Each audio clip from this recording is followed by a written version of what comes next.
They think I'm just the boring, pragmatic daughter who never cries, a walking ATM, always showing up right when money is needed, writing checks and quietly disappearing back into my Excel spreadsheets. They forget that I am Sophia Moretti, one of New York City's top forensic accountants, specializing in hunting down the most sophisticated financial fraud schemes that even the FBI has to call me for. I've dismantled money laundering rings through dozens of shell companies in the Caymans, traced funds through offshore accounts they thought were untouchable. I know how to make numbers speak, and they've never lied to me. But in the family, I'm just the strong older daughter, while my sister Lily is the sensitive artist who needs to be protected from the cruel world out there. We grew up in the suburbs of New Jersey, a PATH train ride from Manhattan.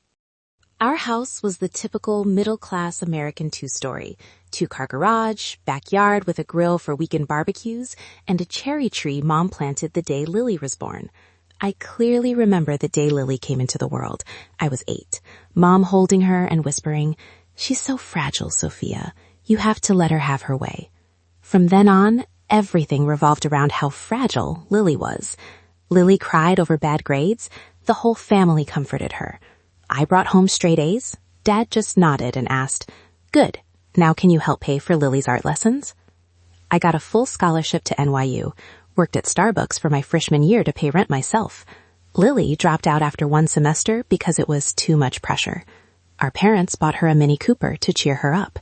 I bought my first Honda Civic with savings after 3 years of work. They called me too practical, while Lily needed space to create. I don't hate my sister. Really, I don't. There are nights I still remember little Lily running after me in the backyard, calling, "Sophie, play with me." I taught her to ride a bike, sat for hours coloring with her. But gradually I realized our parents' love wasn't fair. It came with conditions. For Lily, it was unconditional love. For me, it was love, useful. My father, Robert Moretti, was once a commercial real estate mogul in Manhattan before retiring early. He always proudly talked about building the American dream from nothing. Mom, Elizabeth, was the perfect homemaker, book club member, organizer of extravagant Christmas parties, and shopper at Saks Fifth Avenue every sale season. They lived in a 5-bedroom house in Westfield, New Jersey, that I helped pay the mortgage on for years without ever being on the deed. I moved to Manhattan after graduation, starting my career at a Big 4 auditing firm.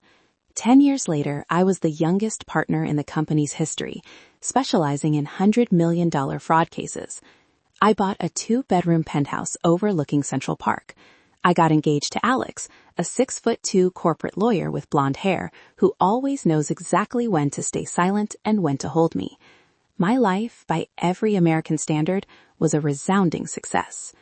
But to my parents, I was still just the backup source of money. Every time they called, I knew the script. "Sophia, Lily's struggling with rent for her photography studio." "Sophia, Mom saw these Louboutins that would look perfect on Lily. Can you chip in?" "Sophia, your parents want to go on a Caribbean cruise. You'll sponsor it, right? You make money so easily." I always sent the money, not because I was so rich it didn't matter, though I did well, but because I still hoped one day they would see me the way they saw Lily, be proud of me, not because I could take care of myself, but because I was their daughter. Then came my parents' 35th wedding anniversary dinner.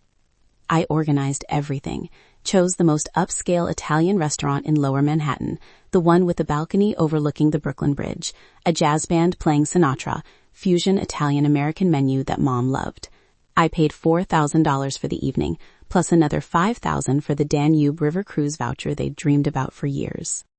I even handmade a leather-bound photo album, collecting pictures from their 1989 wedding to now. I thought it would be the occasion for them to see I wasn't just the practical child. I was wrong.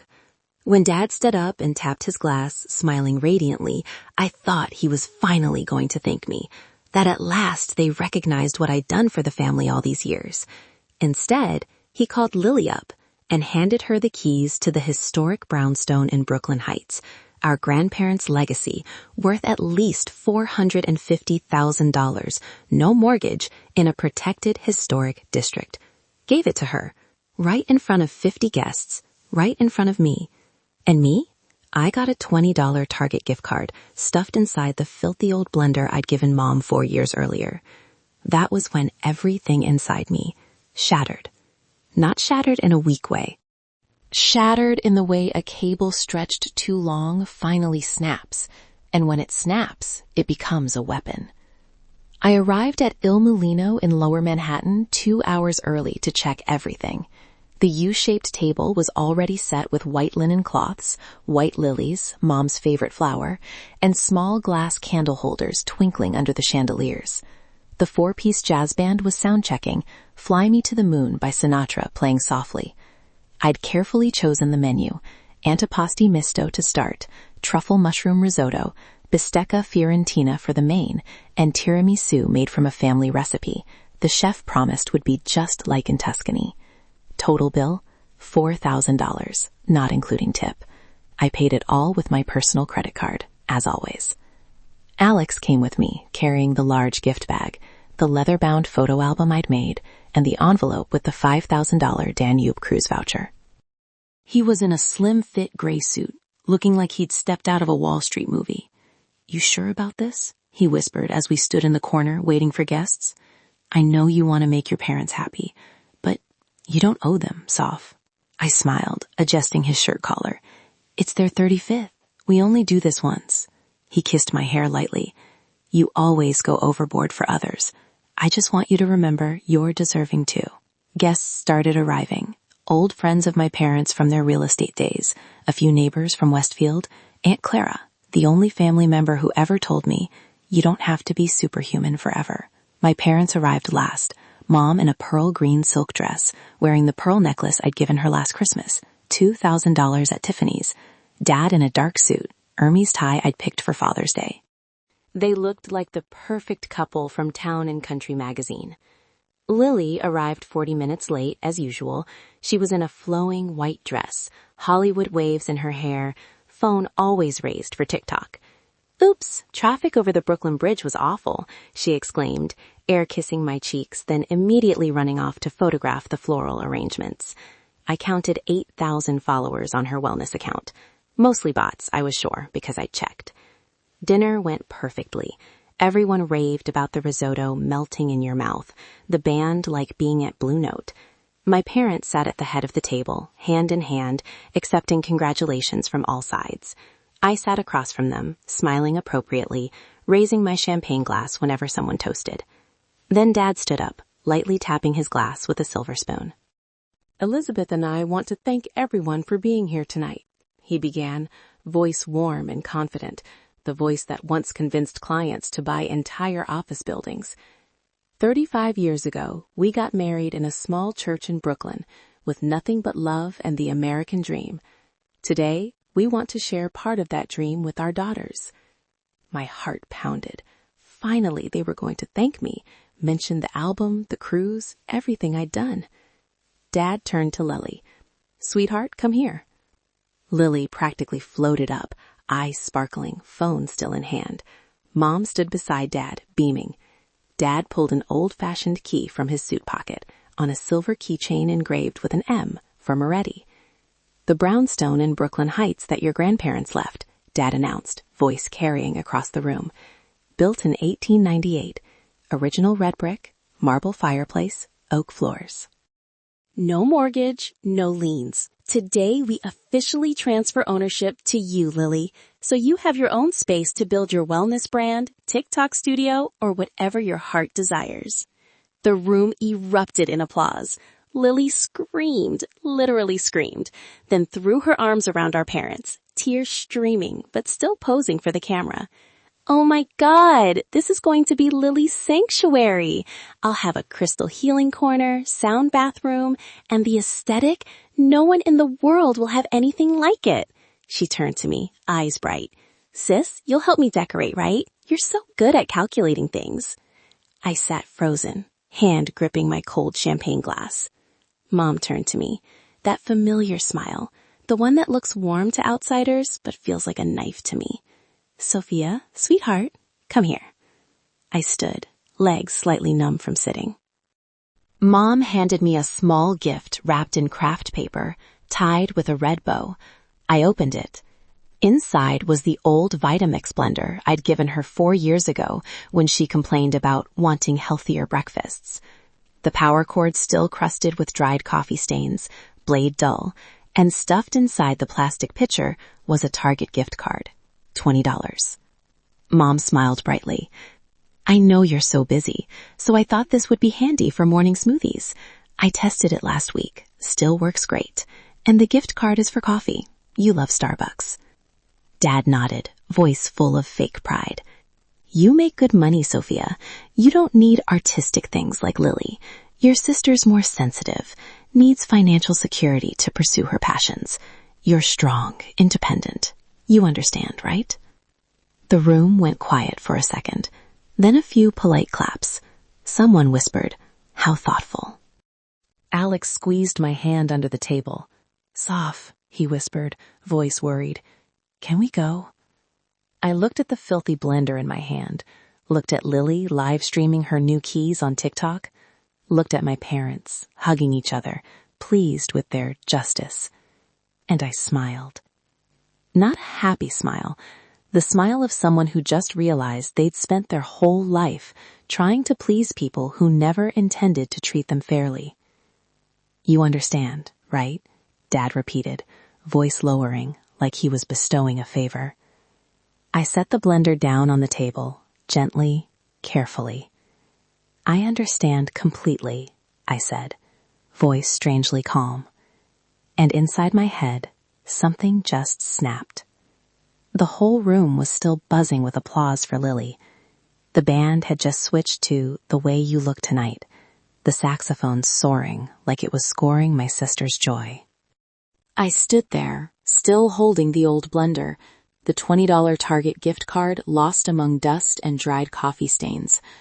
Mom was beaming, Dad patting Lily's shoulder, guests raising glasses to toast the family legacy.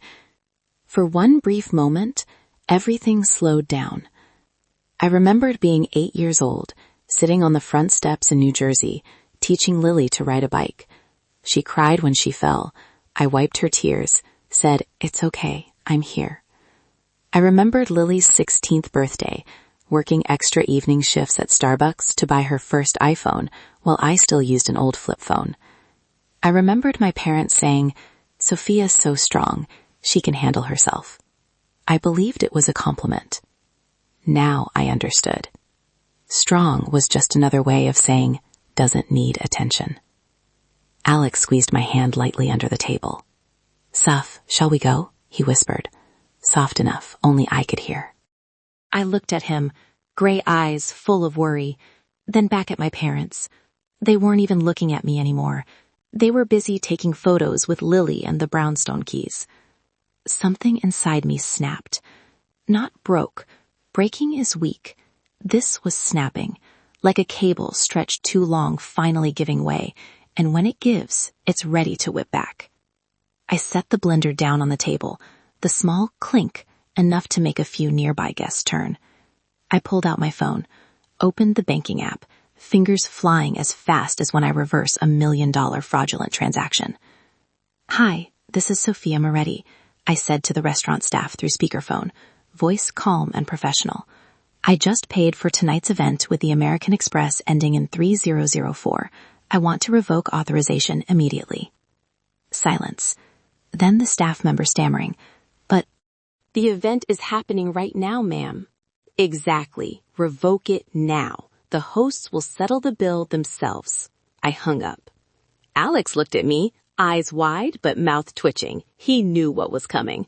I picked up the blender, held it high so everyone could see the crusted cord, the scratched pitcher. The saxophone solo stopped mid-note. The whole band halted.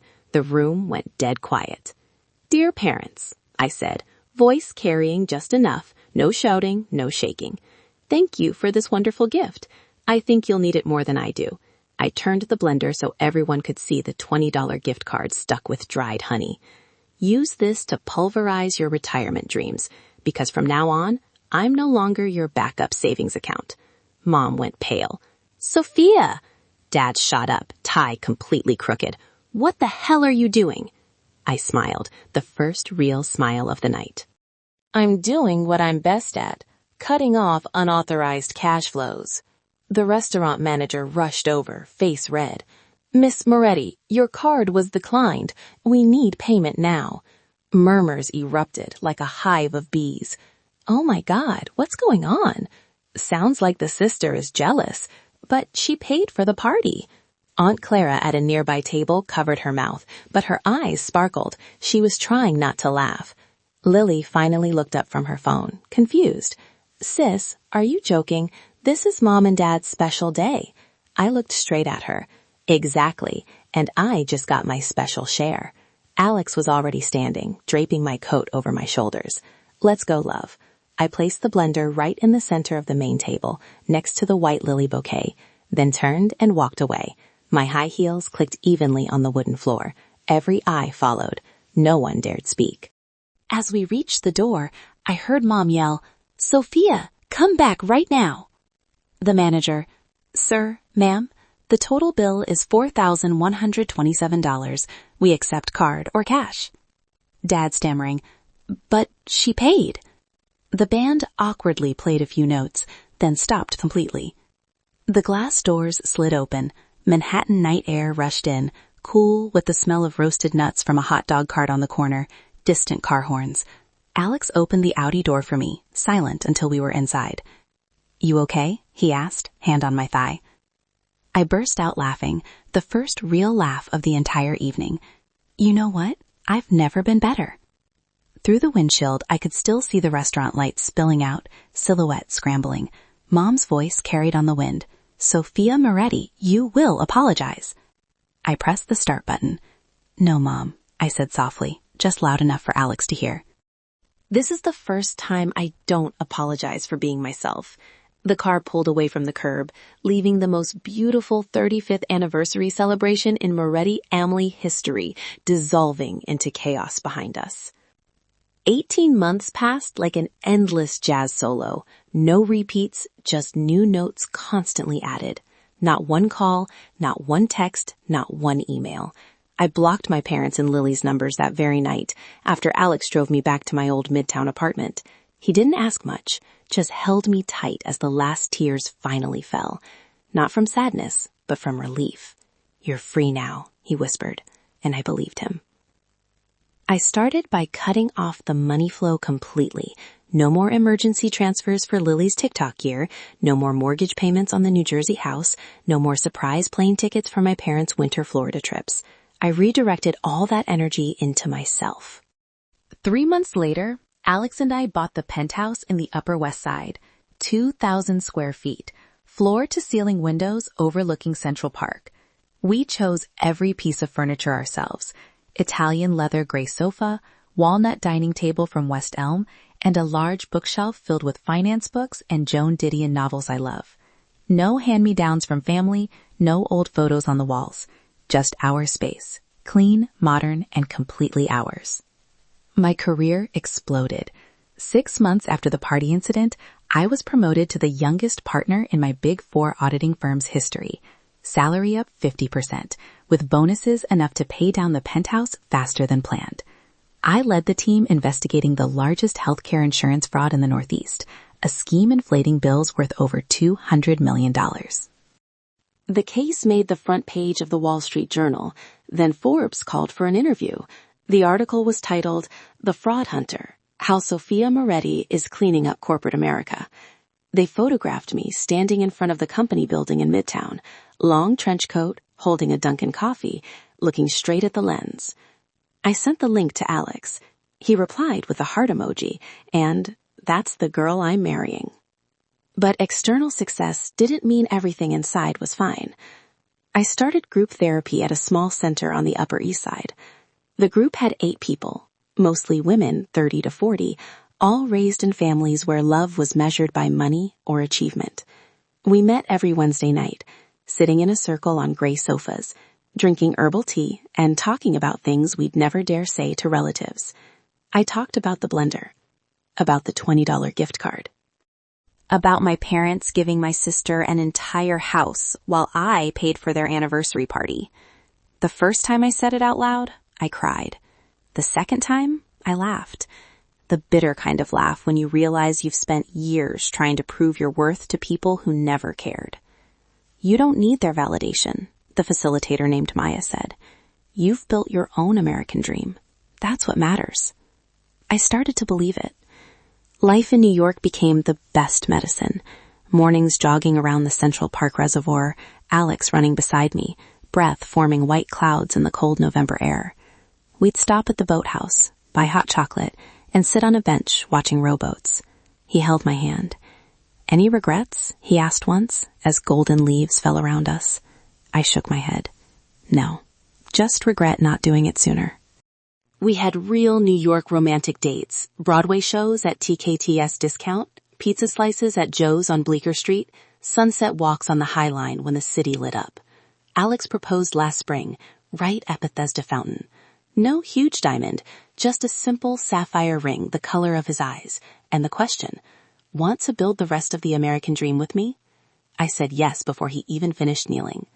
I still thought about family occasionally, not because I missed them, absolutely not, but because of professional habit. As a forensic accountant, you can't turn off anomaly detection. I started checking public records, just for fun, I told myself, searching Lily's name on social media through fake accounts, seeing photos she posted of the brownstone. The first 3 were posed yoga shots in empty rooms, long captions about unlocking inner goddess. Then came party pics, string lights, keg beer, friends dancing on historic oak floors. And then I moved to city databases. That's when I found the gold mine. But that's a story for another day. Right now, I was living the life I'd built. No reliance on anyone, no need for anyone's approval. I'd achieved the American dream my way, through sweat, intellect, and the decision to cut toxic ties. 18 months, not one apology from them, not one check-in call, just silence. And that silence was the greatest gift they ever gave me. I was free. 18 months of silence didn't mean I'd forgotten them. On the contrary, as a forensic accountant, I couldn't turn off the anomaly detection switch in my head. It's like breathing, automatic, constant. At first, I only checked public records out of professional habit, telling myself it was to keep my skills sharp. But deep down, I knew what I was looking for. I started with Lily's Instagram and TikTok, through fake accounts of course, because I'm not stupid. The first 3 photos after getting the house were carefully staged shots. Lily in lotus pose on the empty oak floor, wearing flowing white clothes, long captions about unlocking inner goddess and creating sacred space. Hashtags Lily Sanctuary, Wellness Journey, Brooklyn Vibes. I smirked. The 1898 brownstone in Brooklyn Heights wasn't meant for TikTok backdrops. It was in New York City's Historic Preservation District, protected by the Historic Districts Council and Landmarks Preservation Commission. Strict rules any owner had to follow. No facade changes, approved paint colors only, original wooden windows preserved, and grass no taller than 8 inches. But after those 3 photos, the content changed completely. Instead of yoga studio or crystal corners, Lily's feed was flooded with parties. String lights haphazardly hung on original beams, friends dancing on floors our grandparents once meticulously cleaned weekly, photos of keg stands in the kitchen, someone upside down on a beer keg, mouth on the tap, videos at 2 a.m., EDM shaking the whole street, neighbors surely furious. One clip of Lily and friends dancing on the porch, caption, Brooklyn nights never end, hashtag living my best life. I zoomed in on the background, front lawn grass knee-high, wooden window frames peeling paint, several original shutters removed entirely, leaving holes. Comments from local accounts, noise violation, calling 311. Lily replied with laughing and heart emojis. I switched to New York City databases, NYC Open Data and Department of Buildings. Just typing the brownstone address brought up a symphony of violations. Violation 847 HG, front lawn grass exceeding 8 inches, violating Brooklyn Heights historic preservation rules. Fine $500 per day until corrected. Started 8 months ago. Violation HONU-3HG, wooden window frames rotting, peeling paint, not using approved historic colors per section 4.7 of Landmarks Preservation. fine $500 per day. Violation to ZOR HG, removal of original shutters without permit, fine $1,000 per day until restored. I sat on the penthouse sofa, late afternoon Manhattan sunlight pouring through large windows, laptop on my lap, Dunkin' coffee gone cold beside me. I calculated, professional habit I couldn't shake. Grass overgrowth, $500 per day times 240 days equals $120,000. Window frames, $500 per day times 180 days equals $90,000. Shutters, $1,000 per day times 120 days equals $120,000. Unpaid property taxes, $18,000. Total, with accruing interest and admin fees, roughly $350,000 in city liens on a $450,000 property. I checked violation notices, 17 certified letters sent to the brownstone address, all delivered but never signed for. Lily definitely saw those thick official envelopes with government seals, then tossed them in the trash like junk mail. She was always good at ignoring anything requiring adult responsibility. The city had placed a priority lien 4 weeks ago, meaning if sold or foreclosed, they get paid first, even over a mortgage, which this house didn't have. Debt doesn't disappear because you ignore it. It grows, compounds, becomes alive and hungry. And New York City doesn't care about your healing journey or personal brand. They want their money. I sat there, sunlight on the laptop screen, and smiled, a real wide smile, the kind Alex says scares me a little. Because I knew exactly what was coming next. This wasn't family drama anymore. This was math, consequences, what I do best. And this time, the numbers were on my side. I sat in my corner office on the 42nd floor, looking out at the Hudson River sparkling under July sunlight. The numbers on my laptop screen danced like familiar music. $350,000 in fines, accruing interest, unpaid taxes. I'd spent 2 weeks researching New York City municipal lien laws, not as common as buying private mortgage debt, but completely legal and extremely powerful. When owners fail to pay fines or taxes, the city can sell the debt to private investors for immediate recovery. And once an investor owns the lien, they can foreclose, force sale, or negotiate. I smiled again. This wasn't hot-headed revenge. This was strategic consequence. I formed the LLC that Tuesday. Name, A.R.M. Capital LLC. Asset Recovery Municipal Services. Sounds dry, bureaucratic, completely legitimate. Registered in Delaware, the privacy haven for American companies, with an agent address untraceable to me. Alex J. Bennett, Esquire, Alex, was the only registered agent. No trail leading to Sophia Moretti. That night, I told Alex everything. We were having dinner at home, homemade carbonara pasta, red wine from the bottle we'd bought in Napa last year. I slid the stack of documents across the walnut dining table. I'm buying Lily's debt, I said directly. All $348,750 in fines, interest, taxes. The city sold it to me, to A.R.M.S. Capital, for exactly that amount.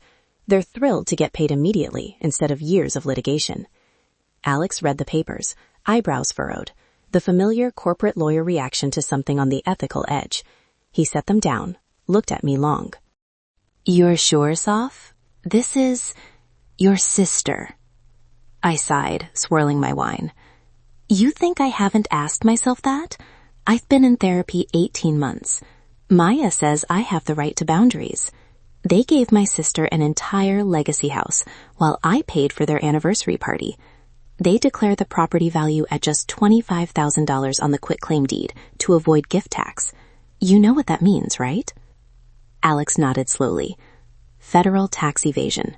IRS Section 7201. If discovered, up to 5 years prison and $250,000 fine per person.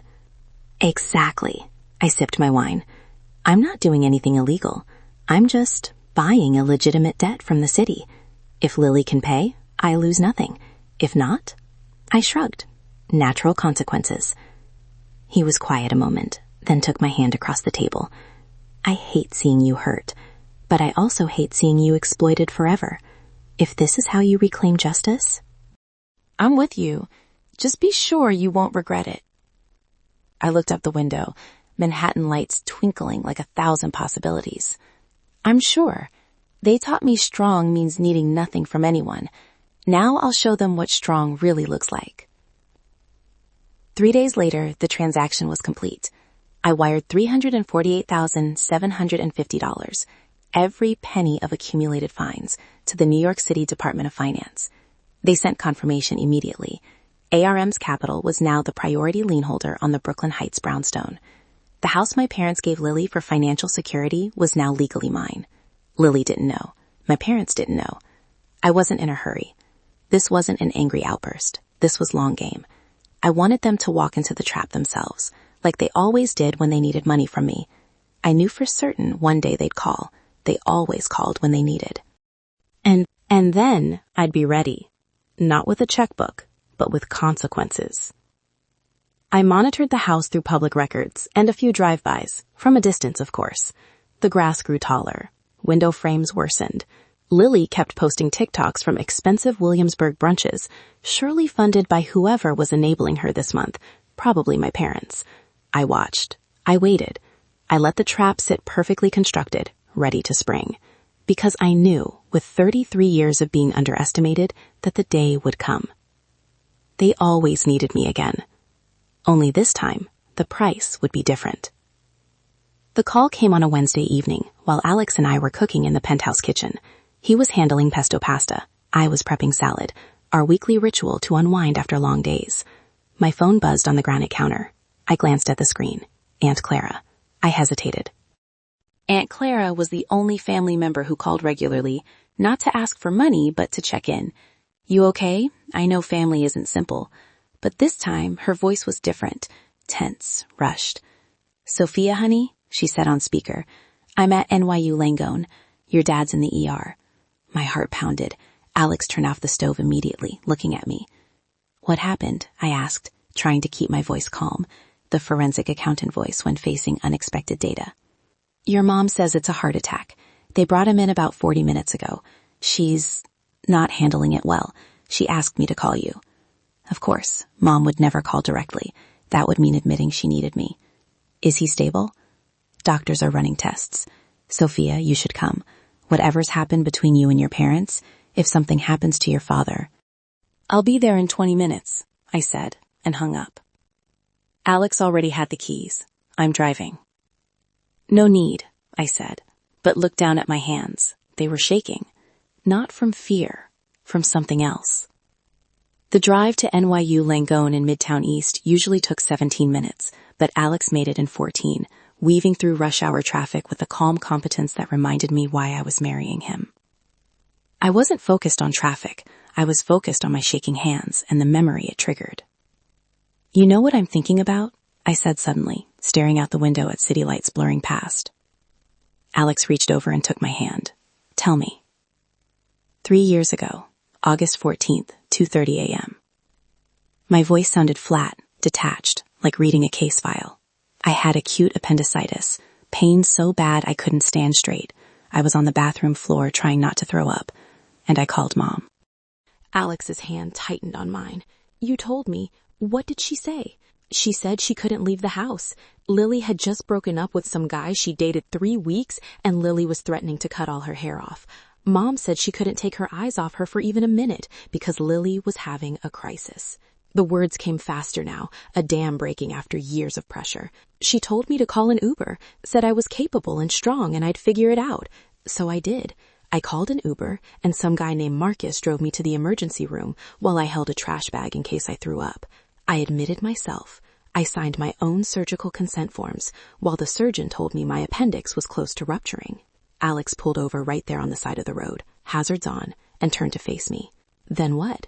The next morning, I continued, staring straight ahead. I was lying in the hospital room with an IV in my arm, and I checked Instagram because I'm an idiot and couldn't help myself.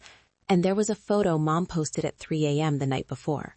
Her and Lily eating pizza and pajamas watching a movie.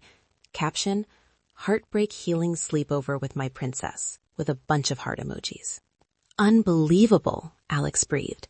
She posted a picture of eating pizza with your sister while you were in surgery?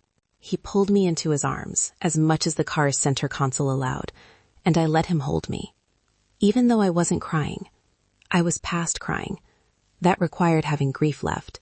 Some hope things could be different. I had none. That's why I'm shaking, I said into his shoulder.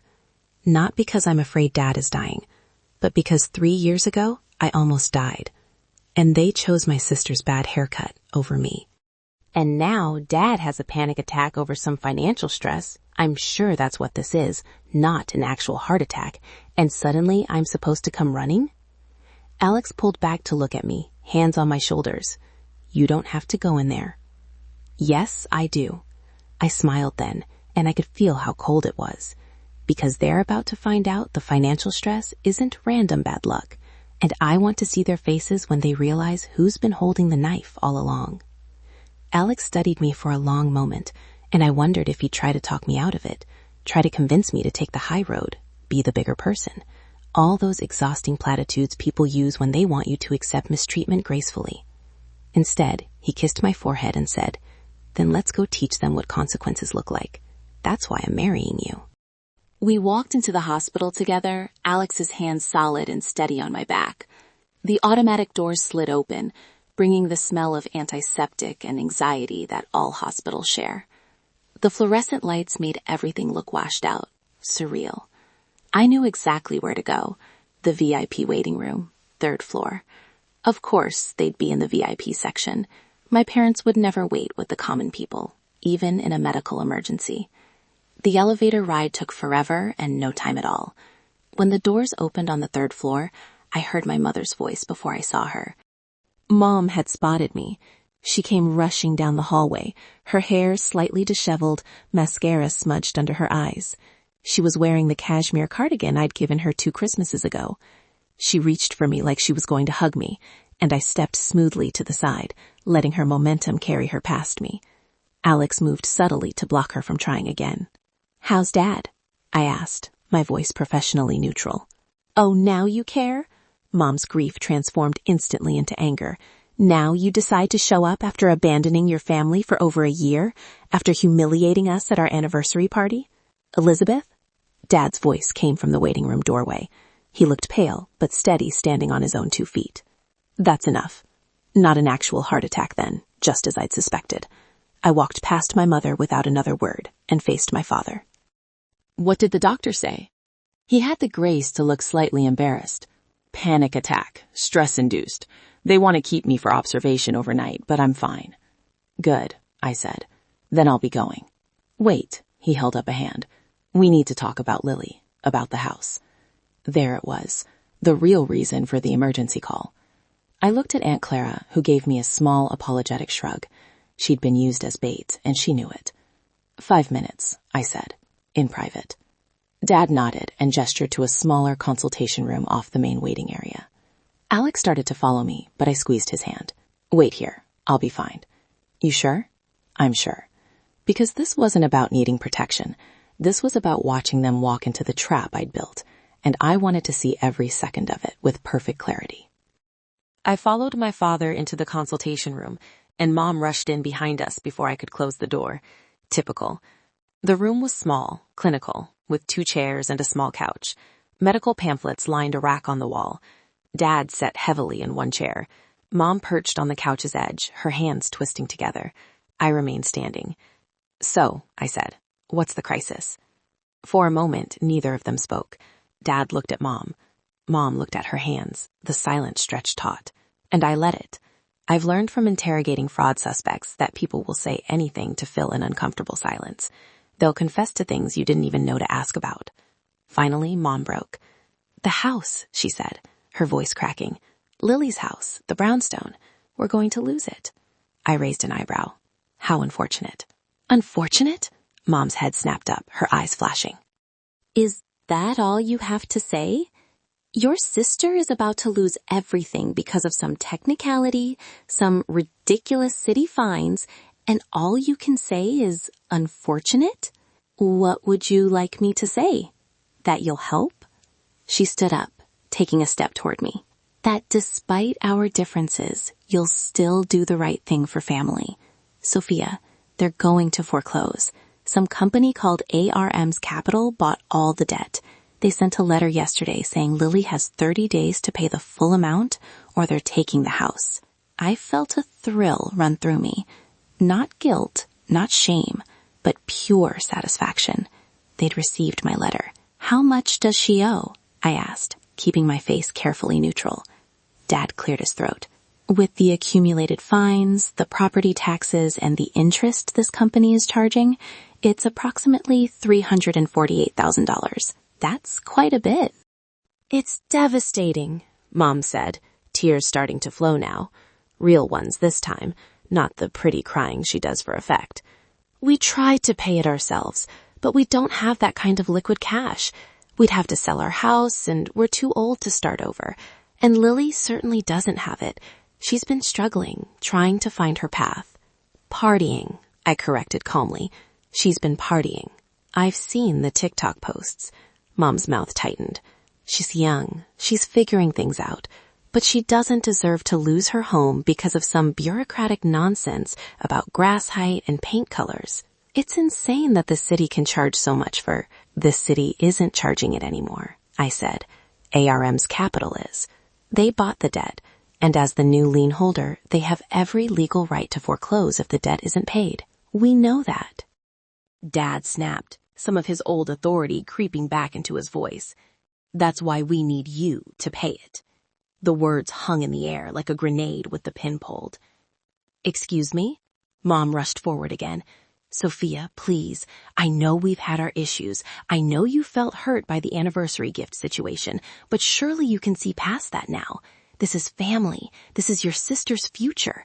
You have the money. You've always had money. You make twice what your father made at your age. A few $100,000 is nothing to you. $348,750, I said precisely, plus ongoing interest accruing. That's not a few $100,000. That's more than most people make in 7 years. But you're not most people, Dad said. He stood up slowly, pulling out his patriarchal wisdom card. You're a Moretti, and Morettis take care of family. Your grandfather would be ashamed if he knew you were letting your sister lose the house he built. There it was, the guilt card, the family honor card, the invocation of the dead grandfather who'd actually liked me, unlike these two. I felt nothing. Grandfather's house, I said softly, that you gave to Lily without even asking me, that you transferred to a 29-year-old with no job, no income, and no ability to maintain it. That you handed over at a party I paid $4,000 to throw while giving me a dirty blender and $20 gift card. We've apologized for that, Mom said, though we all knew that was a lie. She'd never apologized. Neither of them had. Have you? Well, we're acknowledging it now, she snapped, her fake sympathy cracking around the edges. And what do you want, Sophia? You want us to grovel? To beg? Fine. I'm begging. Please help your sister. She's young and foolish. Yes, but she doesn't deserve to be homeless. She won't be homeless. She barely lives there. Mom's face flushed. That's not the point. What is the point, Mom? I asked, my voice still calm, still detached. The point is that you want me to fix the consequences of your terrible decisions. Again, you gave a valuable asset to someone incompetent, and now that incompetence has come due. And instead of letting Lily face the natural consequences of not paying her property taxes or maintaining her property, you want me to swoop in and make it all disappear. She's your sister, Dad said, his voice hard now, all pretense of warmth gone. Family helps family. Family? I tasted the word like poison. When was the last time this family helped me? When I was in surgery alone? When I needed a down payment on my first apartment and you said no because you were funding Lily's photography business that lasted 6 weeks? When I graduated top of my class and you missed the ceremony because Lily had a yoga retreat? You never needed help, Mom said, and there was actual resentment in her voice now. Everything always came so easy to you. School, work, money. You never struggled like Lily struggles. You don't know what it's like to be coddled, I interrupted, to be enabled, to be given everything and taught nothing. You're right. I don't know what that's like. I know what it's like to earn everything I have while watching my sister get everything for free.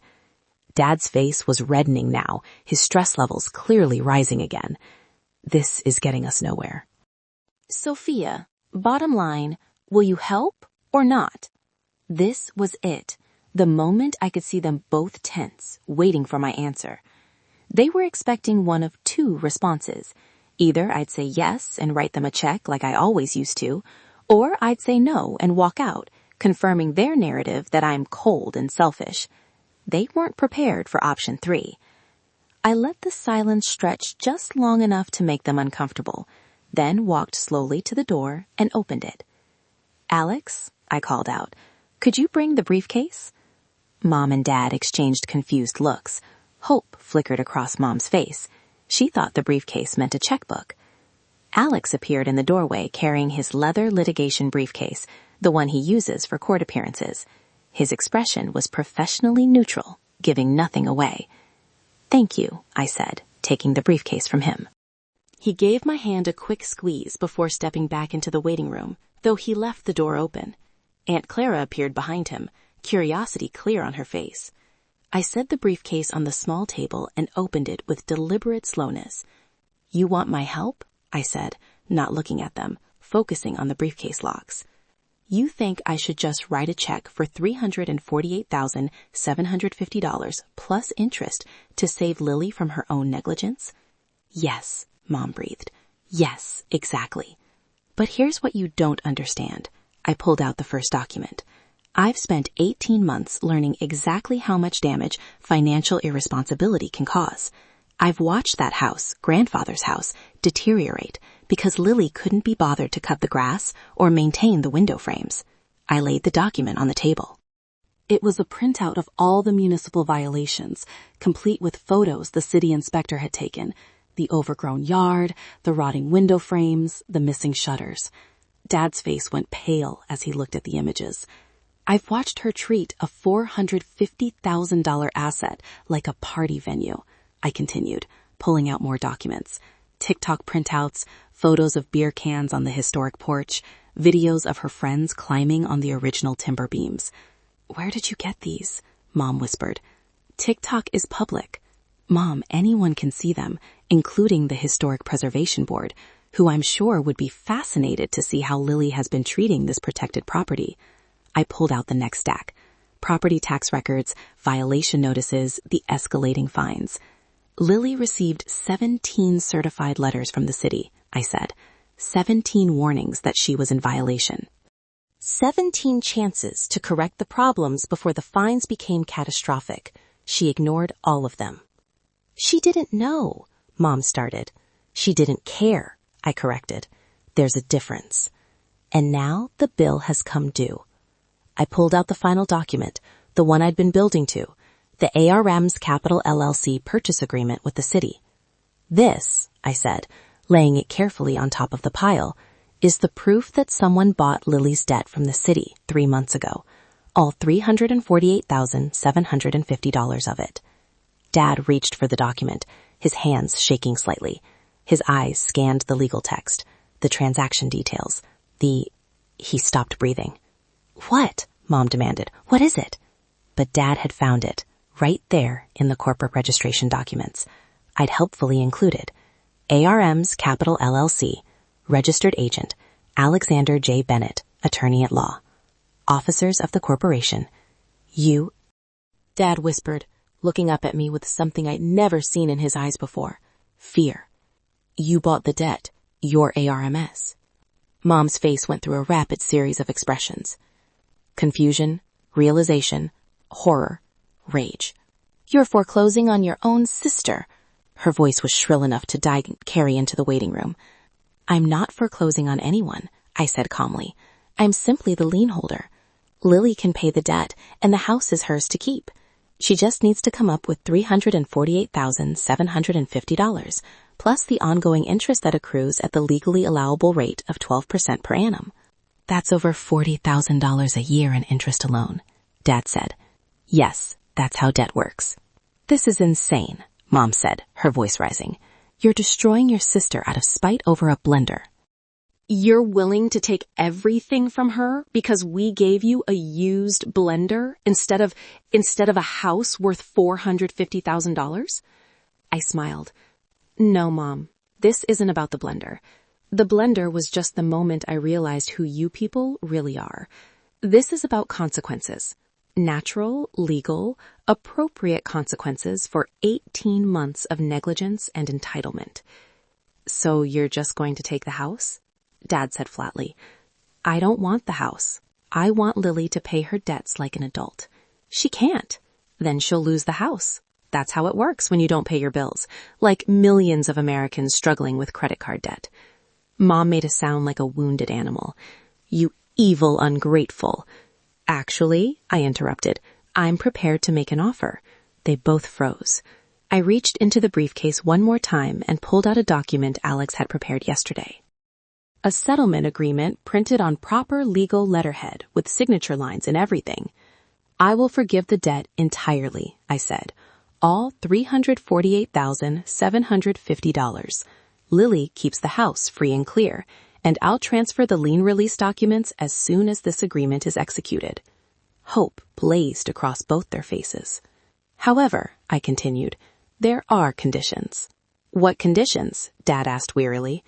I held up the agreement so they could see the terms clearly. First, Mom and Dad, you will pay me back the $90,000 you've borrowed from me over the years. Every emergency loan you never paid back. Every time you asked me to cover something and promised to repay me next month. I have records of every transaction. That payment is due within 90 days. Mom's mouth opened, but nothing came out. Second, you will sell your house, your primary residence, and use the proceeds to pay me that $90,000, plus pay off your own debts. I know you're underwater on your credit cards and behind on your own property taxes. You'll use the remaining money to move into something you can actually afford, a rental perhaps, something modest. You can't be serious, Dad said. I'm extremely serious. You gave away a $450,000 asset to someone who couldn't maintain it while asking me to fund your retirement. Those decisions have consequences. You'll downsize, pay your debts, and live within your means like everyone else in the world. And if we refuse? Mom asked, her voice venomous. I shrugged. Then I foreclose on Lily in 30 days, take the house, and sell it at auction. I'll probably net around $400,000 after fees, and you'll still owe me the $90,000 I can pursue through civil court. Plus, you'll have a daughter who's homeless and unemployable. Your choice. Dad was reading the agreement now, his lawyer's eyes catching every detail. This also requires Lily to get a job, he said. Any job within 60 days? Yes, she needs to demonstrate that she's capable of supporting herself, like an adult. The job just has to be documented. Employment taxes, pay stubs, the works. She'll never agree to this, Mom said. Then she'll never get to keep the house. Those are the terms. I placed the agreement on the table between us, along with a pen. You have 48 hours to decide, I said. Sign this, execute the terms, and everyone moves forward. Refuse, and I move forward with foreclosure. Alex will be waiting in the hallway to answer any legal questions you might have. I picked up my purse and turned toward the door. Sophia, Dad said, his voice strange, not angry. Something else. When did you become this cold? I looked back at him, at both of them sitting in that sterile consultation room, surrounded by evidence of all their failures. I'm not cold, I said quietly. I'm just done being warm for people who'd rather burn me for heat than build their own fire. And I walked out, leaving them with the agreement, the evidence, and the choice. Alex was waiting for me, his hand immediately finding mine. How'd it go? He asked quietly. The trap is sprung, I said. Now we wait to see if they're smart enough to take the exit I'm offering. 8 hours passed in silence. When the deadline arrived, my parents didn't ask to meet at their house. They requested a meeting in the hospital cafeteria, since Dad had been discharged but was waiting for final prescriptions. Neutral ground, public, safe. They were sitting at a small round table when Alex and I arrived. Lily was there too, wearing large sunglasses and looking bored, scrolling through her phone. Mom and Dad didn't look defeated though. They looked oddly confident. Dad had a folder in front of him, not the one I gave him, but a new one. "We're glad you came," Dad said, gesturing to the empty chairs. He didn't stand up. "Do you have the signed agreement?" I asked, remaining standing. "We have an agreement," Dad corrected, tapping the folder. "A counteroffer. We've reviewed your terms, Sophia, and frankly, they're draconian. We are willing to pay back the $90,000 over a 5-year period, but we will not be selling our home. That is non-negotiable, and requiring Lily to get a menial job is just vindictive." Mom nodded, crossing her arms. "We're your parents, not your tenants. You can't just order us to sell our property. And if you try to foreclose on the brownstone, we've spoken to a lawyer friend. He says we can tie this up in probate court for years. It's a family dispute. Judges hate these things. You'll spend more on legal fees than the debt is worth." They stared at me, smug and self-assured. They thought they had called my bluff. They thought the worst I could do was a civil lawsuit. I looked at Alex. He didn't smile, but his eyes were dancing. "Actually," I said, my voice cutting through the cafeteria chatter like a blade through silk, "there's something we need to discuss before we talk about civil court." I reached into my bag and pulled out a manila folder. I didn't slam it down. I placed it gently on top of Dad's counteroffer. "Do you remember this? The quitclaim deed you had me sign." Mom frowned. "What does that have to do with anything?" "Let me refresh your memory." I flipped it open. Line 37. Declared property value, $25,000. "That's what you put down to avoid gift tax implications." Dad waved a hand dismissively. "That's standard practice. Everyone does that." "Everyone commits tax fraud?" I tilted my head. "Interesting defense strategy." "It's not fraud," Dad scoffed. "It's creative accounting." "The IRS disagrees," I said. "You see, the problem is that the brownstone isn't worth $25,000. It never was. The market appraisal, the one I had done 3 months ago by a certified independent appraiser, values that historic property at $450,000. I let the number hang in the air. "That is a $425,000 gap," I continued, my voice dropping to a dangerous whisper, "which constitutes major tax fraud under federal law. IRS Code Section 7201, willful attempt to evade tax, carries a penalty of up to 5 years in federal prison and fines up to $250,000 per person." The smugness evaporated from their faces instantly. Dad's hand froze on his folder. Lily looked up from her phone, sunglasses sliding down her nose. You wouldn't," Mom stammered. "You threatened to tie me up in court for years," I said coldly. "You thought this was a civil dispute about a debt. It's not. This is a criminal matter waiting to happen." Alex stepped forward, his voice low and professional. "Here's the reality facing you right now. If Sophia proceeds with foreclosure, the deed becomes part of the public court record. The IRS monitors foreclosure filings for exactly this kind of discrepancy. They will audit you. They will find the fraud. And given the amount, they will prosecute." "However," Alex continued, "if the settlement agreement Sophia provided 2 days ago is signed unaltered, the lien is released. There is no foreclosure, no public filing. The deed remains internal." I slid my original agreement across the table, covering their pathetic counteroffer. "So," I said, "you have 2 choices. Option A, you stick to your counteroffer. I foreclose and you explain to a federal judge why you lied about $425,000 in assets. Option B, you sign this right now. You sell your house, pay me back, and Lily gets a job." Dad looked at the document, then at me. He looked older than he had 2 days ago. He realized finally that he wasn't negotiating with his daughter. He was negotiating with an auditor who had found the one error he couldn't hide. "You'd really send us to jail?" he whispered. "You'd really rob me to fund her?" I countered, pointing at Lily. "Sign the papers, Dad." He picked up the pen. His hand was shaking. He signed. Then he pushed it to Mom. She was crying silently, but she signed too. "You're a monster," Lily hissed. "This is blackmail." "No, Lily," I said, taking the signed papers. "Blackmail is illegal. This is just an audit." I checked the signatures. Perfect. "You have 90 days to list the house," I told them, putting the folder back in my bag. "And Lily, start updating your resume. I hear Starbucks is hiring. I turned and walked out of the cafeteria without looking back. Alex fell into step beside me. That went well, he murmured. It went exactly as calculated, I said. And for the first time in 18 months, I didn't just feel free. I felt finished. 2 months crawled by like years in reverse as I watched the final phase of my plan unfold. I tracked everything with the obsessive precision that made me excellent at my job. The realtor's listing went live in week 1, open houses in week 3, multiple offers by week 5. Dad and Mom accepted a cash offer in week 7, $10,000 below asking, but they were desperate, and it showed. The closing happened on a gray Tuesday morning. At 10:47 a.m., my phone buzzed with a bank notification. Wire transfer received, $90,000. I stared at that number for a long moment. $90,000. Every penny I'd given them over a decade, returned in full. It should have felt like victory.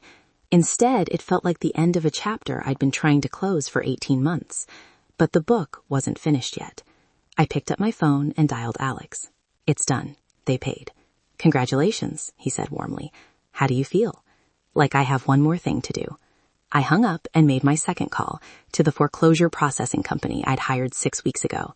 The Moretti property on Heritage Lane, Brooklyn Heights. Proceed with eviction. Today. Lily had exactly 0 days to be surprised. She'd had 2 months to come up with the maintenance fees, 2 months to get a job, 2 months to prove she was anything other than a parasite in designer yoga pants. She'd done nothing but post increasingly unhinged social media rants about toxic family members and karmic justice. Well, karma had arrived, and she was dressed in a sheriff's uniform. I drove to the brownstone one last time, Alex next to me, parking my Audi Q5 across the street where I could watch. The sheriff's vehicle was already there, along with a moving truck I'd arranged. Professional, efficient, merciless. The front door opened. I could hear Lily before I could see her. You can't do this. This is my house, my sanctuary. The sheriff, a patient-looking woman in her 50s, held up the eviction notice. Ma'am, this is a legal foreclosure. You have 10 minutes to collect personal items. Everything else stays. No, no. Lily's voice climbed to a shriek. Call my sister. She can't do this. Mom and Dad already paid her back. She got her money. I stepped out of my car and walked toward them slowly, deliberately. Lily's eyes locked onto me, and the expression on her face was somewhere between betrayal and pure rage. You! She lunged forward, but the sheriff blocked her with one arm. You evil witch! They paid you everything! Everything! I stopped at the bottom of the porch steps, looking up at my sister, my baby sister, who I'd once protected from bullies in middle school, who I'd taught to ride a bike, who'd asked me to braid her hair before her first dance. That money, I said calmly, paid for your sister's past. This house pays for your laziness. What are you even talking about? Lily screamed. I needed time to build my brand. You knew that. Everyone knew that. You had 18 months. I replied. You could have gotten a job. Any job. Minimum wage at a coffee shop would have covered the maintenance fees. But you didn't. You threw parties and posted pictures and lived in my house like you owned it. It was mine. They gave it to me. No, I corrected. They tried to, but they never actually owned it, did they? Not free and clear. And when they couldn't pay the fines, the city took priority. And when I bought that debt, I took priority. You're not being evicted from your sanctuary, Lily. You're being evicted from mine. The sheriff gestured to her deputy. Ma'am, your time's up. Let's go. This isn't over, Lily shrieked as they escorted her down the steps. I'll sue you. I'll ruin you. I'll tell everyone what you did. Please do, I said pleasantly. I'm sure your 73 TikTok followers will be devastated. She tried to lunge at me again, but the deputies had her now, walking her firmly toward the street, where a taxi was waiting, also arranged by me. I wasn't completely heartless. She wouldn't be homeless. She'd just be Mom and Dad's problem in their tiny rental apartment. The thought made me smile. When the taxi pulled away, Lily's face pressed against the window, still screaming. I turned to the sheriff. Thank you for your professionalism. Just doing my job, ma'am. She handed me the keys. Property is yours now, all legal. I climbed the steps and pushed open the door. The brownstone was exactly as I remembered it, and nothing like it at all. The red brick walls still stood strong, 200 years of history held in their mortar. The oak floors still gleamed, though they were scuffed now from furniture being dragged out, from parties, from neglect. But it was empty. Completely, utterly empty. My footsteps echoed as I walked through the rooms. The living room where Lily had held her ridiculous influencer gatherings. The kitchen where she'd never cooked a single meal. The yoga studio she'd created in what used to be the library. I stopped in the center of that yoga room and set down the box I'd been carrying. The blender. I lifted it out carefully. It was the same dirty blender from 18 months ago. I'd kept it in this box in my storage unit. The residue on it dried to a hard, odorless crust. The cardboard was creased, the plastic dull. I placed it in the exact center of the oak floor. Then I plugged it into the wall outlet. The cord reached with an inch to spare. I turned the dial to puree. The sound tore through the empty house like a scream, like a laugh, like a reckoning. It echoed off the brick walls, bounced across the hardwood, filled every corner of every room with its ridiculous, piercing roar. It was the most beautiful sound I'd ever heard. I stood there for a moment, watching it vibrate against the floor, listening to it destroy the sanctity of Lily's precious sanctuary. Then I turned and walked out, closing the door behind me. The blender kept screaming. Alex was waiting by my car, leaning against the hood with his arms crossed and a proud smile on his face. "How do you feel?" "Like I have one more thing to do," I said. I pulled out my phone and opened a new email. The recipient field automatically populated. tips@irs.gov. "Sophia," Alex said carefully, "you don't have to." "Yes, I do." I started typing, my fingers moving with practiced efficiency. Professional ethics won't let me ignore it. $450,000 versus $25,000. That's not a rounding error. That's deliberate fraud. I paused for a moment, thinking about the settlement agreement in Alex's briefcase. We had promised to release the lien. We had promised not to sue for the $90,000. We never promised to hide a felony. They assumed my silence was part of the purchase price. They forgot that I'm an auditor. I don't cover up discrepancies. I report them. I attached scanned copies of the quitclaim deed, the independent appraisal, and the property records. Everything documented, everything provable.